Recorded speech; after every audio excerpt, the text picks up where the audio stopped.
Menjawab tantangan Indonesia Emas 2045, Wakil Direktur Utama Mind ID Dhani Amrul Ikhdan meluncurkan buku Indonesia Naik Kelas yang diterbitkan langsung penerbit buku Kompas. Buku ini membahas hilirisasi sebagai jalan keluar Indonesia dari negara berpendapatan menengah. Dalam memberikan gagasan untuk menjawab tantangan Indonesia Emas 2045, Wakil Direktur Utama Mind ID Dhani Amrul Ikhdan merilis buku bertajuk Indonesia Naik Kelas yang diterbitkan penerbit buku Kompas. Buku dengan tebal 712 halaman ini menjadikan hilirisasi industri sebagai jalan yang tak bisa ditunda karena Indonesia memiliki kekayaan alam, bonus demografi, hingga posisi geopolitik yang strategis.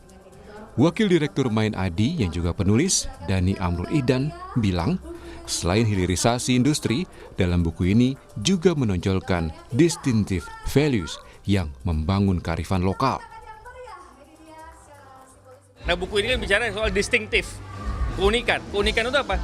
Bagaimana kita bisa membangun kearifan lokal. Nah, jadi saya berterima kasih Prof. Reda bersedia untuk menjadi editor yang sangat ketat mengoreksi buku ini dari segala aspek keilmuan dan juga pengalaman beliau. Ini bisa mendorong pengkayaan isi buku ini. Acara ini tidak mungkin terjadi kalau bukan adanya kontribusi support dari Prof. Reda. Ke depan kita akan buat buku-buku lagi yang insya Allah lebih down to earth lagi, lebih membumi lagi untuk membuat Indonesia naik kelas dan Indonesia cerah. Editor buku Indonesia Naik Kelas, Reda Mantovani, menjelaskan bahasa ekonomi menjadi tantangan dalam penulisan buku ini, termasuk menjadi wawasan baru di dunia ekonomi bagi dirinya. Dan ini menambah khasanah pengetahuan saya, karena kan saya sebenarnya kan praktisi di bidang hukum. Tapi ternyata dipaksa oleh Pak Dhani untuk mempelajari tentang industrialisasi, hilirisasi. Dan ternyata itu ya kurang lebih konsepnya kalau misalkan kita bicara tentang keadilan juga mendekati, ya kan?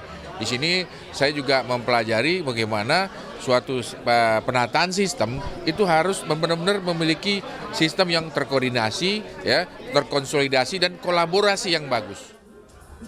Menteri ESDM Bahlil Lahadalia mengapresiasi buku ini karena berisi langkah strategis yang bisa menjadikan Indonesia naik kelas. Saya pertama mengapresiasi atas peluncuran buku ini ya. Buku ini dari editornya dari Pak Reda, Prof. Reda, dan penulisnya adalah Bang Dhani. Buku ini sebenarnya memuat ada sekitar 8 bab, 616 halaman, yang intinya itu adalah beberapa langkah-langkah strategis untuk menaikkan pertumbuhan ekonomi yang sekaligus menjadi Indonesia naik kelas. Kalau melihat dari tulisan Pak Dhani ini, maka kita juga mendapatkan gambaran tentang perpaduan yang lengkap antara hilirisasi dan industrialisasi. Jadi Kompas sebagai penerbit buku Pak Dhani ini, Indonesia Harus Naik Kelas, merasa sangat bangga bisa menerbitkannya. Sekaligus juga Kompas TV merasa sangat bersyukur bisa menjadi bagian dari meluncurkan buku ini. Lewat buku ini diharapkan Indonesia nantinya bisa menjadi teknologi inventor sesuai dengan peta jalan yang sudah dicanangkan. Niko Anggriawan, Jenifan Prapta, Kompas TV, Jakarta.